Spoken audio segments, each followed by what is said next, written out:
Welcome back to episode 2 of the All You've Got podcast, where we talk to incredible people across sport, across different industries who are fearlessly pursuing their dreams.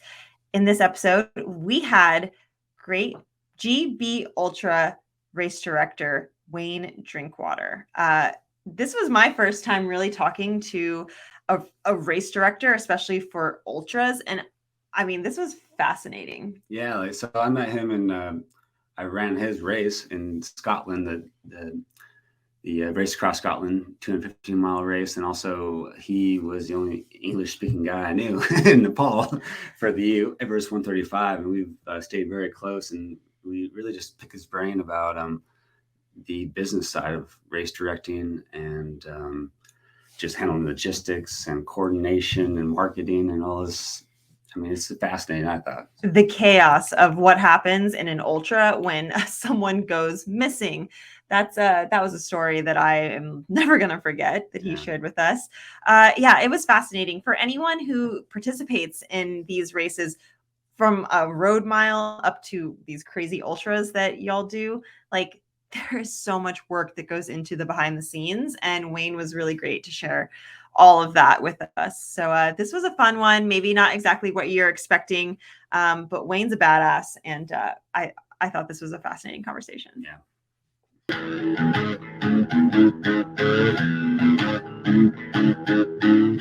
I'm Steph Garcia Psychos. I'm Trevor Psychos. And welcome back to episode 2 of All You've Got, our new little podcast. I'm super excited for our second guest. He is the owner, founder, and race director at GB Ultras, the founder of ultrarunnermag.co.uk, and he's done a few ultramarathons himself. Trevor, who is our next guest? So he was the race director of two of my biggest adventures ever, the Race Across Scotland 250-mile race from Port Patrick all the way to Edinburgh. And then also he was the race director for that Everest 135, that crazy race I did in Nepal. So that's, been waiting to catch up with him since 2019. Well, here we go. Long overdue. Welcome to the show, Wayne Drinkwater. Hi, guys. Hey. Thanks so much for having me. Thanks for being here and being our second guinea pig for our podcast. When I first found out about Trevor, stalked him on, social media, I saw some of these crazy ultra races he did and was like, I have no idea what that life is like, but I'm really intrigued. So knowing that you two have that connection is really cool. Yeah, Trevor and everybody who takes on these kind of events, something else really. And, sometimes as a race director, it can be really kind of tough behind the scenes. But whenever kind of I see people kind of towing the line and coming to the end of the events, and people like Trevor, and, we stay in touch. And it's just one of the best things about the sport, really, the relationships that we have, Yeah. Do you want to talk about So sorry, she leads. So so that year, 2018, what was that, the third year you'd done that race? It was actually the first year that we did we moved it to Scotland, so it was the first 2 years was in England. So I kind of took a bit of a chance by moving the race. But I really kind of fell in love with the route. Neil Rutherford, I think you know Neil, really good friend, and he actually won the 2016 and 2017 Ultra GB race across Great Britain, and basically when he finished the race on the second year, the 2017, he said, "Oh, Wayne, you're gonna have to do this another year. I'll have to come back and take have a go and see if we can better the time next year." And I was like, it's not for me, this route. I've been on it too long. 2 years is too long. And all the prep and. So he told me about the Southern Upland Way, and you took part in the first Race Across Scotland, which is just absolutely extraordinary, beautiful, and everything that you want a race to be. Where was the original Race Across Great Britain? What was the point to point? Yeah, so it was. So I'm based near Manchester, a place called Warrington. So between Liverpool and Manchester, everybody's heard of those two cities, So I'm slap bang in the middle of them. But I'm a United fan, Manchester United all through and through. But so, yeah, basically, there's a trail that kind of cuts across, goes 212 miles or something like that, pretty much kind of across both cities and straight across the country over the Pennines. I think it's called the Trans-Pennine Trail, but it's just not. It's very nice, but really you want something to be as unique and special as possible. And Scotland, Wales, those kind of countries have, and England to some extent, but not that particular trail for me anyway. So there's a Trans-Pennine Trail and there's a north and south one, right? There's the Pennine Way. You're thinking, yeah, Pennine Way. Yeah, that's like the Yeah. Pacific Crest Trail or the Appalachian Way Trail, but the UK version of that, right? Yeah, it's historic route trail, and yeah, it's a very kind of special one, for the British really, and yeah, I'd certainly recommend having a go at that one.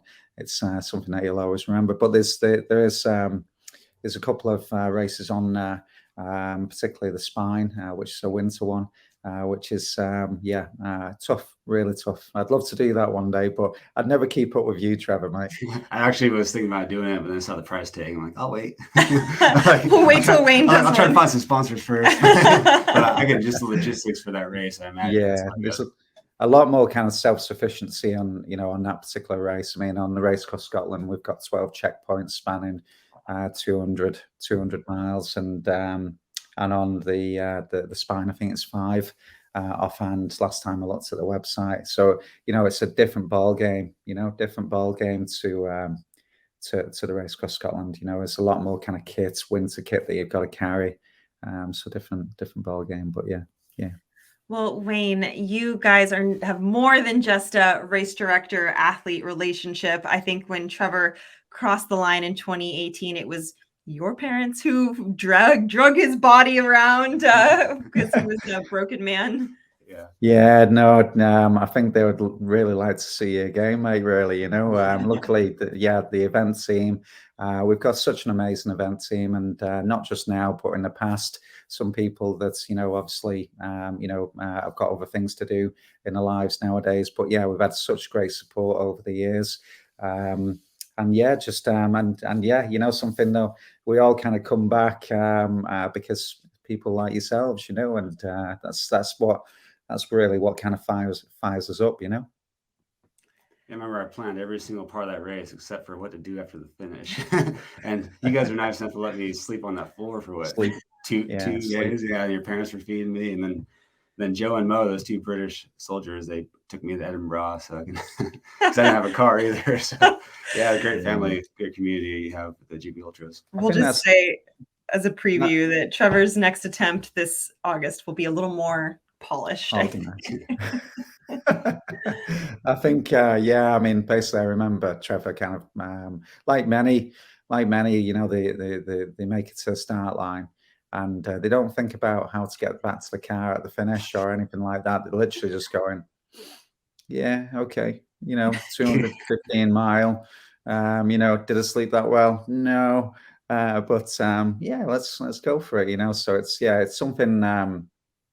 Yeah, the reason why I kind of set up these events is purely because, that's always something which has fascinated me, when I've kind of taken part in 100 milers or, Marathon Des Sables or anything like that. I've always kind of been really kind of influenced and driven throughout my life by the great outdoors and inspiring people. And, only need to look at you guys to see the people that have influenced, the type of characters that have influenced myself throughout the years. I will have to say though, the people who are lining up for these 200 ultra mile races are obviously very passionate and mentally tough people, but like you as the race director, you must have a whole different level of crazy to be putting something like this on. Yeah, it's tough. I've got to say it's been extraordinarily tough. I would say that if you're thinking of setting up, as an event organizer, maybe if you're looking for, um, it's tough as an ultramarathon organizer because you've got a lot of kind of concerns, worries throughout the race. You've got a lot of kind of things on your shoulders really, um, in preparation and everything really. And obviously, over the years, gradually as the team has built and, we can, with the experience that kind of comes with it. And you're constantly learning, you're constantly kind of learning. But to put it in perspective, my kind of like race model was built on the 200-mile title race across Scotland. And when you kind of think, well, our second race that we ever did was a 200-miler. That's like, doesn't really kind of get much like of a learning curve more than that. You're like, whoo, So yeah, but like I say, it's constantly kind of inspired and so appreciative of everybody that really kind of helps. Well, the other connection that you two had was in May 2019, the Everest 135. Let's talk about that. Yeah. So how did you get that opportunity to direct that race and be part of it? Again, very, very lucky.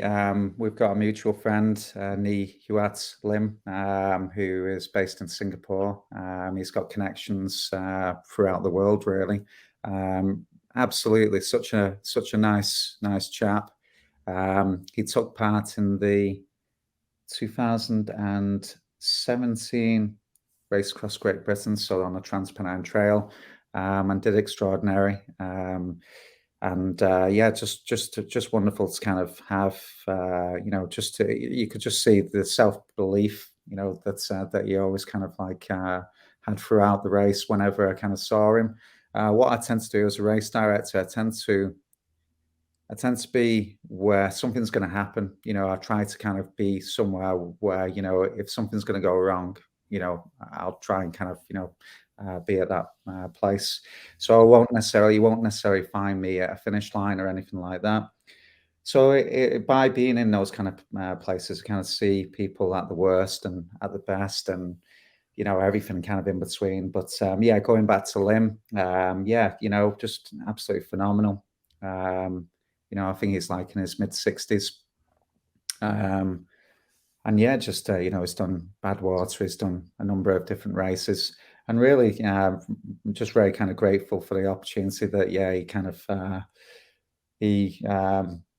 just kind of opened up doors, really. I think that, you meet nice people and you, I think, as well as that, it's what I can kind of bring to a race as well. I hope to kind of think that might kind of have something to do with it. Just phenomenal people. And yeah, luckily, he had a chap in China called Mr. Ni, who had loads of fantastic ideas. Great Wall of China ultramarathon, spanning the full length of it, and just so many kind of unique and fantastic ideas dating back to 2016.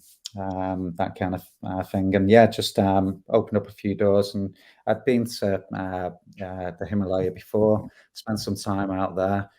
And just kind of like you can't really kind of say no to that kind of thing, But again, very, very lucky that while I was away, there was people at the time, Laura, Ian, Adam Gallimore, a number of other people, Gareth, who were very, very kind to kind of step in and watch me emails and just kind of tick the business over while I was this down.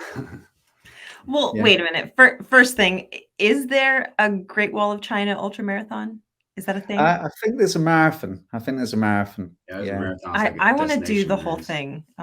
So Wayne, please put that in your queue for the next like 5 years. I'd like a to. couple thousand miles. That'd be so crazy. Yeah, I think it's definitely something that's yeah, you're a steeplechaser, so you'll just jump over anyway, you know. I'll fall over it for sure. Yeah. Last question about the Everest 135. What was the most unexpected thing that happened during that race? I think for me, it was probably, I know that every time that I've been to the Himalaya, you know, the everybody's, the work ethic is extraordinary, you know, and you know, I love the people, and again, really, during a race, you kind of, the beauty of a race is that you can kind of, my role really is to not like the weak spots, but just kind of like assessing a race as it's kind of going along and trying to be where something would kind of go wrong potentially. Now, the whole idea behind a race is that, you know, as a race director, you can put people in that position.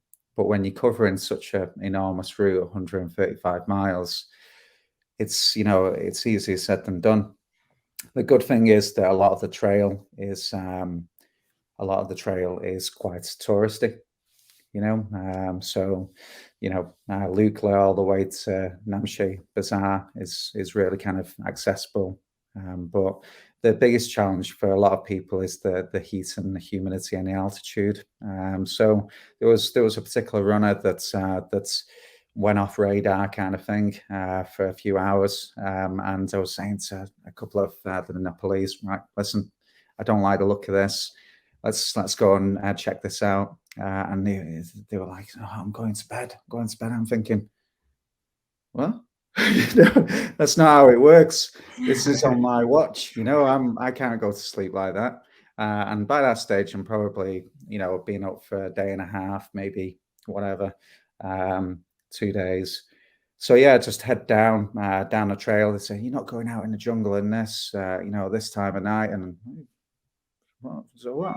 You know, but yeah, basically, I think I was like running for about 3 hours, and then got to I think it was Pakding or something like that. But basically, across the national the kind of the border, and the guy was brushing his teeth, and he didn't see me. So when I kind of went back, because I couldn't find this guy that had gone missing, and I spoke to Lim on the phone. He was like, Wayne, oh, where are you? Oh, you know, you're doing incredible, but you shouldn't be doing this. You know, we've got other people to do this. I said, listen, I'm that other person. That's my role, you know. So, you know, I'll do whatever it takes, you know, to ensure people are kind of safe. So anyway, basically, cut a long story short, I'm going back through this this border guard, and he's like, oh, whoa. I saw you yesterday. Yeah. So it was kind of like a couple of days ago. So it was, yeah, I had to black my way back over, and but yeah, no, that was really kind of weird. And the guy just ended up sleeping in a tea house or something like that. But yeah, yeah, those kind of things really. Yes. You know, the idea is that you're avoiding those kind of situations, and yeah, I tend to find myself in those situations, but that's life as a race director. So your second race is a 200-mile race, and then what? 2 or 3 years later, you're doing a race, 135 miles, but with no roads, where you got to run everywhere to do all your checkpoints. Yeah. Trails are what it's all about. Yeah, you know that. You know, it's got to be. You know, it's the best way to kind of experience the world, really. You know, for me, it's the best way by far. You know, yeah, and it's just incredible, isn't it? You know, what do you like about the trails and trail running? You know, so I think everybody will say it's it gives them certain things that they can't get from other parts of their life. You know. I just like it because you can run slow and can't be judged for it. No, Wayne, that is an incredible story. I'm like, my mind is, have so many questions. But let's go back a little bit in your history with some of your ultra marathoning experiences. And I want to hear a little bit. Well, I want to hear a little bit about the Sahara Desert and that experience for you. What made you want to go do that, and what did you learn about yourself through that process? Yeah, I think really it was really good, you know, insofar as, you know, you learn about yourself, and it was really kind of difficult time in my life, that, to be fair. That was about 2014, and it was a time where I was kind of making a decision to start GB Ultras, and there's various kind of factors that kind of, you know, that play a huge role in making, you know, such a, you know, you'll know yourselves, when you start your own business, you kind of take a bit of a leap of faith, don't you? You know, but yeah, there was kind of various kind of factors. I was working with my family at the time, and things just weren't going well. And you know, I kind of figured that if I can't work with my family, I can't work with anybody. You know, insofar as, you know, having a manager, having a boss, kind of thing. So yeah, I think I went to MDS, and yeah, you know, I had such a bad cold. I remember my brother, who was working with me at the time, and he had this really horrendous man flu, and I ended up taking it to the Sahara Desert. So the chaps in the tent, you kind of share same tent, and all I was doing was coughing, and I must have been absolutely horrendous company for like ever, you know. But yeah, basically, there's some outstanding memories. The chaps in the tent were just something else. Not just in our tent, but around the camp. Whatever the nationality, they were just, you know, they were there for the challenge. They were there, and it was just, yeah, it's just that, you know, that you're in the trenches together. So there was that kind of shared moments, that you'd done the same kind of footsteps, um, and all of the stuff that you had going on in your life at home, you were leaving it there, kind of thing. So that was definitely one of the good things. But when I came back, you know, it was like it's still all there, kind of thing, you know. So, but the first thing that I did when I actually got back is I got engaged. So you know, it does kind of put things in, you know, in perspective. Yeah, you can do that. You can do anything, you know. Yeah. Well, yeah, it was a tough race, but you know, there's much tougher out there. But you know, it's certainly an epic event, and hats off to the creators of that. You know. How do you train for that race? Because I mean, you're in the desert. It's the Sahara. It's one of the hottest parts of the world. You're running in the sand. There's not any roads there. So how do you train up in? Yeah. I think it's I think there's the MDS. What they do these days is they've got like a kind of like a community that they kind of build around those kind of entrants for that particular year, and yeah, they kind of just share advice, and you've got the experienced runners. Some people, you know, have done it like, you know, for 10 years, 20 years, and you just kind of got such a great community even before you've even got on a plane. You know, and there was a chap called Colin Barnes at My Race Kit, and you know, he was extraordinarily helpful to a number of people, and just generally speaking, you know, across the board, everybody was, you know, just outstanding, really, and just so supportive. And sometimes these people that you've never met before, and it's just the power of social media, isn't it? You know, and but yeah, no, I think you've got to have a training base. You've got to have something. I think at the time, you know, I got injured around about 2013, and prior to then, I think I got to around about 110 miles per week. But then I did my back in, and I think, you know, I was kind of like lucky to kind of get to 40, 50 a week. that kind of thing. So yeah, yeah, that's. But yeah, I think as long as you've got it in there, that's the main thing for any events of any type. Well, let's turn to your career as a race director. I mean, what inspired you to kind of be on this side of the start line, so to speak?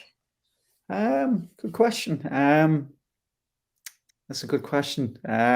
Yeah, basically, I think that's when I was kind of moving away from what I was, the job that I was doing, and moving away from the family business. I was really, my love is really for most of my life has been I've loved running, I've loved endurance, I've loved football, but in the heart of a football game is the midfielder, and that's where I used to play. I used to be up and down the pitch, and that's what I always kind of like. Yeah, just the engine, the workhorse kind of thing, and getting a job done. And yeah, I think that's I've always kind of been drawn to ultra running and running, and endeavors, whether it's polar or mountain, explorers and such like that. And yeah, I think that's got a huge kind of like influence on myself. And yeah, so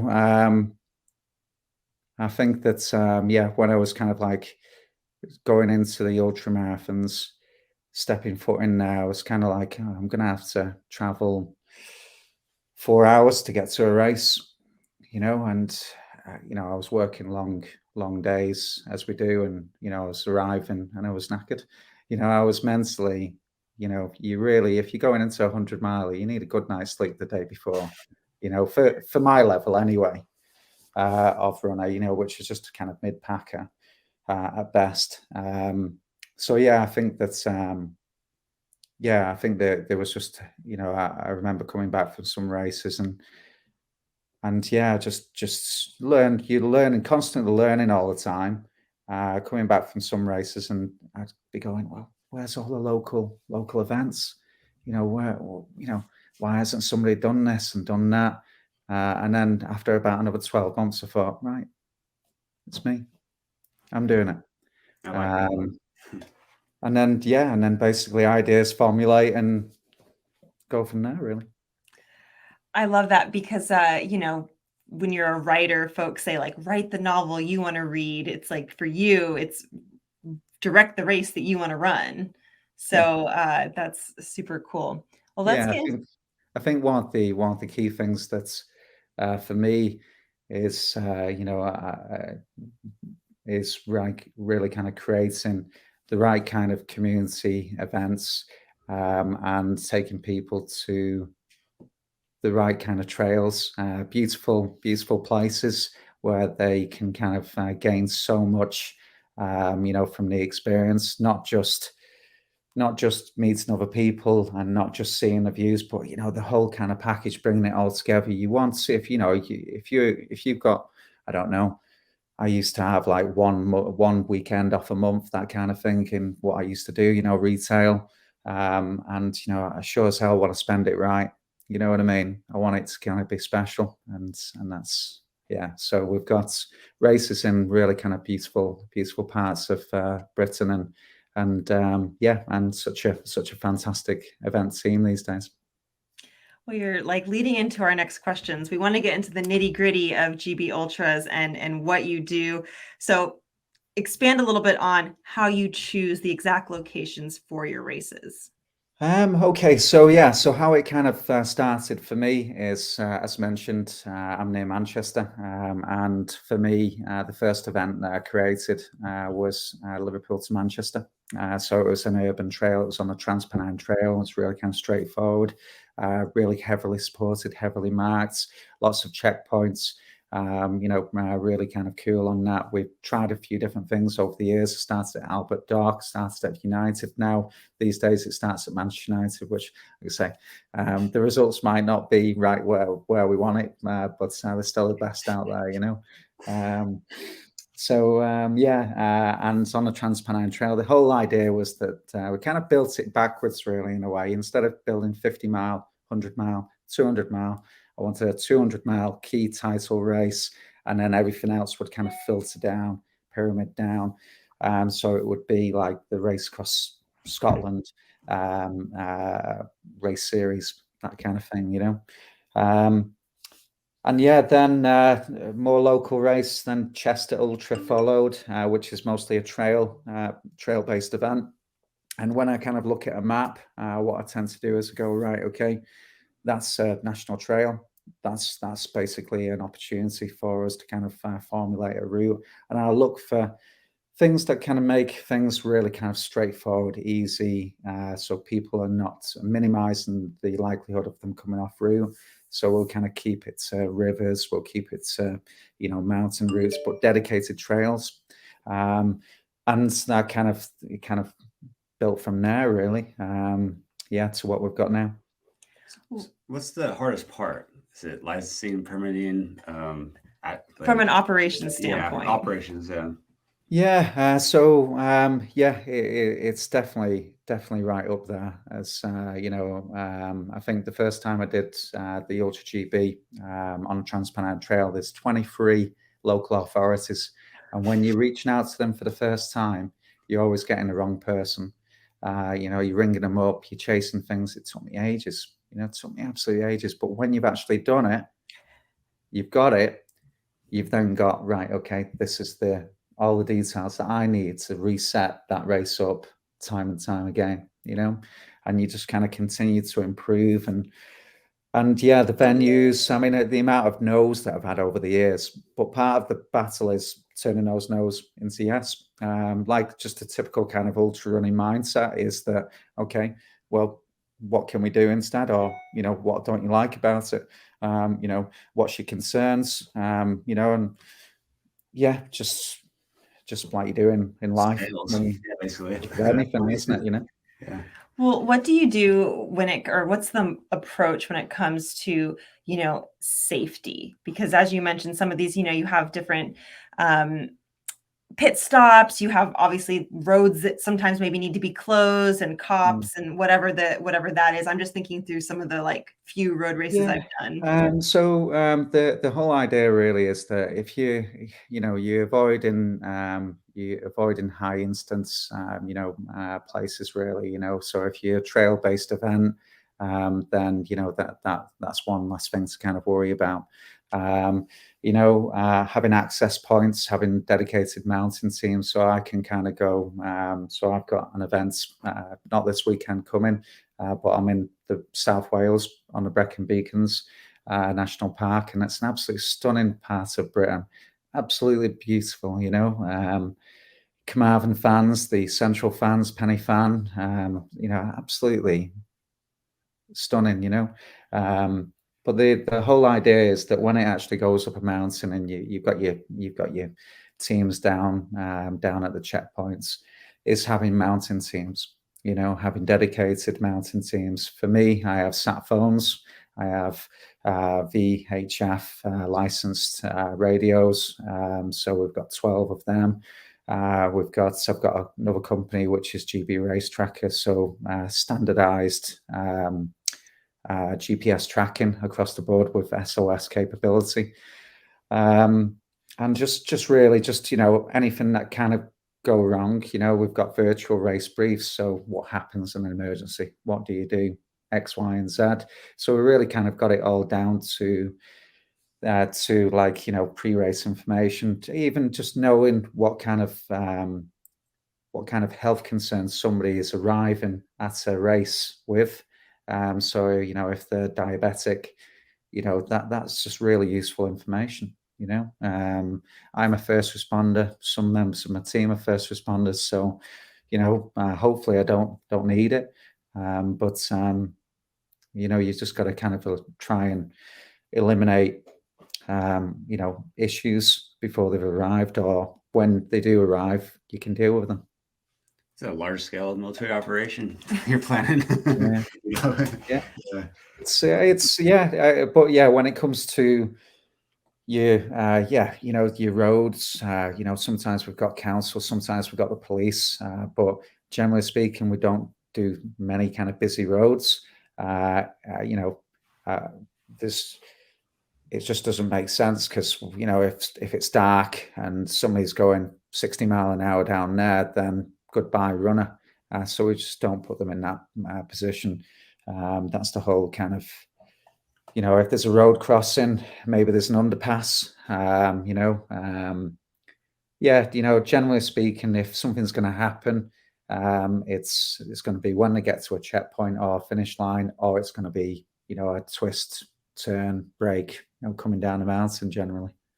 Well, yes, going off that, I mean, there was that story over the past year about the race. I think it was in Asia, and someone, fell off the side of it snowed. There's a snowstorm. Someone died. That was major. Yeah, I Yeah. think several people died. I remember that freak snowstorm came in and in China. Yeah, China. Yeah. I mean, is that just like the stuff of your nightmares as a race director? Yeah, I think it's just really just poor events organization, really, isn't it? Not enough kind of checks, contingency plans, and just putting people in place, and also the mandatory kit. If somebody's going up into a potentially, up a mountain at, I don't know, whatever height it was, 3,000 meters, why they're just going up in a t-shirt and and shorts and things like that, so it is, except for Trevor. Trevor's like, what is this about mandatory kits you need?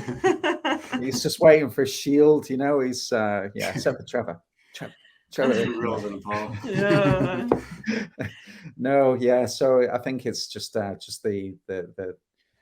it's not my place to say. I don't know enough about it, but generally speaking, it's a number of different failings. Don't get me wrong, been there, done that.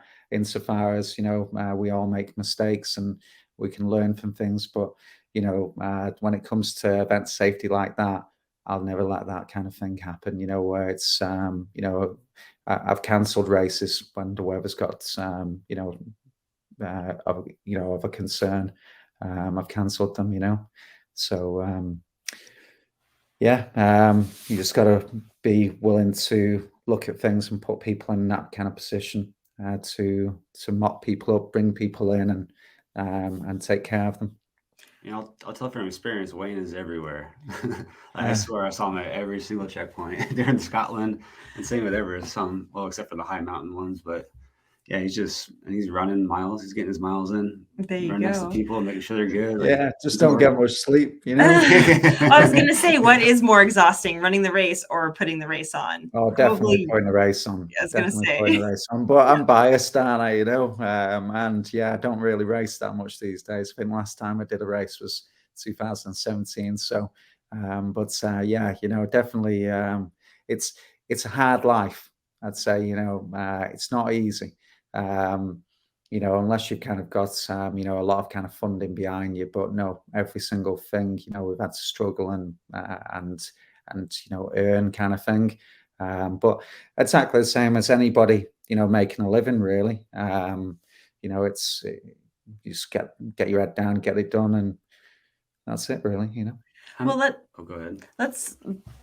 Let's talk a little. I mean, not really. Don't tell us too many details, but like, how do you balance being profitable, being able to pay your employees, but also not selling out and being corporate? I mean, this is a conversation going on in OCR. People think Spartan's too corporate. They're too trying to make money. I'm thinking about some of those luxury, trail races, which are just glorified hikes in cool places that people pay a bunch of money for to go do. Like, how do you balance that? Yeah, I think that's part. I mean, don't get me wrong. I'd love an easy life. I'd love to kind of like put my feet up and just stay at one checkpoint during a race. I mean, the way that I was kind of brought up was, a very kind of work orientated. Getting stuck in and kind of gone off track there, but in terms of, it's always been like a small event team. We're still very kind of young as a company, especially when you kind of think we created the company in 2015.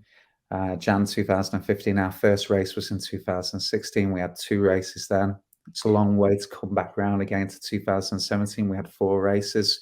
So, it's all kind of like been building, and then COVID, meant that we were out of effectively 14 months. We were on the sidelines, and it was non-essential, even though it was outdoors. So, that kind of brought a lot of kind of new perspective for me personally. We did a lot of kind of fundraising, that kind of thing. But yeah, I think that where we're headed now is that I've got Laura, who's an assistant race director, and Ian, and really it's a case of bringing them up to a certain level.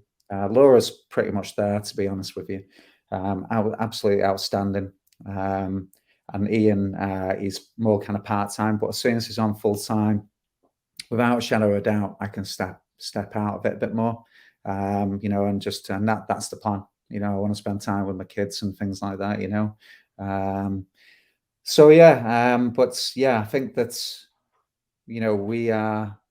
Who knows what the future holds? But we're at a stage where we've got almost enough races, and that's brilliant. And it's really kind of pleased with that. Not really kind of thinking much more than really kind of getting Ian fully on board and focused on making it an even better experience and even safer experience for everybody on our events. I can't take what you have and just build on it and make it more fluid and a better experience overall. How many races do you have right now per year? I think we've got about 12 now. We've taken over. I've taken over a few races over the years, and I'm very kind of grateful for the opportunity. So Glasgow to Edinburgh, two amazing cities. We took over that. I think it was 2019, and we held it for the first time, our first time. But the races, I think it was going on for about 12 years prior to us. Yeah, incredible, absolutely incredible. Race itself, but yeah. Are there any intentions to expand that race portfolio outside of Great Britain? Who knows? I wouldn't say no, but with me, it's everything's got to be. It's got to be the best, absolute best that I can personally make it on. The team can make it. It's got to be an absolute monster. It's not. If there's 10 other races doing something similar, I'm not bothered. That's not me. I want something which is unique, which is down to just very kind of unique to our kind of ethos, our kind of community, our feel, and that kind of thing. But I think really what I've kind of realized over the last couple of years particularly is that we just need to market the races. We're really good at what we're doing, so let's just show people how good we are at doing it.